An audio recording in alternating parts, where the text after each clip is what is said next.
हरे कृष्णा। हरे कृष्णा। श्री श्री जगन्नाथ बलदेव सुभद्रा महारानी की जय। जगत गुरु श्रील प्रभुपाद की जय। तो इस्कॉन मंदिर वल्लभ विद्यानगर आ वर्षे 22મી रथयात्राનું આયોજન કરે છે। અમારી રથયાત્રા બહુ વિશેષ છે। હરે કૃષ્ણના નાદ સાથે આખું આણંદ વિદ્યાનગર ગુંજી ઉઠે છે। ભગવાન જગન્નાથને કીર્તન પ્રિય છે અને હરે કૃષ્ણના મહામંત્રના કીર્તન સાથે આખા આણંદ અને ચરોતરવાસીઓ બધા ઝૂમે છે। રથયાત્રાનો પ્રારંભ આણંદ ટાઉન પોલીસ સ્ટેશનથી શરૂ થશે। આણંદ ટાઉન પોલીસ સ્ટેશનથી શરૂ થઈ ગુરુદ્વારા સર્કલ થઈ અમૂલ ડેરી થઈ અને જૂના સર્કિટ હાઉસવાળા રસ્તે થઈ મહારાણા પ્રતાપ સર્કલે આવશે।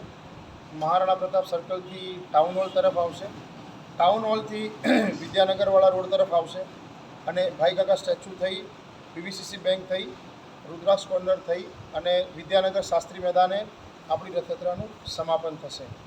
આ રથયાત્રામાં ભગવાન જગન્નાથની કૃપા માટે બધા જ ભક્તો માટે અમે ભગવાન જગન્નાથને પ્રિય એવા સાઠા પ્રસાદ બનાવ્યા છે, જે અંદાજિત 50,000 પેકેટ હશે। વિદ્યાનગર શાસ્ત્રી મેદાન ખાતે લગભગ 14,000 માણસનો જમણવાર છે, જેની અંદર ભગવાન જગન્નાથને પ્રિય ખીચડી કઢી અને લાપસીનું આયોજન કરેલ છે। આ અમારી 22મી રથયાત્રા છે। ઇસ્કોન મંદિર વલ્લભ વિદ્યાનગર એકદમ હર્ષો ઉલ્લાસથી ભગવાન જગન્નાથની આ રથયાત્રા ઉજવે છે। ભગવાન જગન્નાથનો મહિમા એકદમ અનેરો છે। એક જ એવા ભગવાન છે જે રથ પર આરૂઢ થઈ નગરજનોના હેમખેમ પૂછવા માટે બહાર નીકળે છે અને પતિત પાવન જેમને કહેવાય છે કે આપણા જેવા પતિત જીવાત્માનો ભગવાન જગન્નાથ ઉદ્ધાર કરે છે।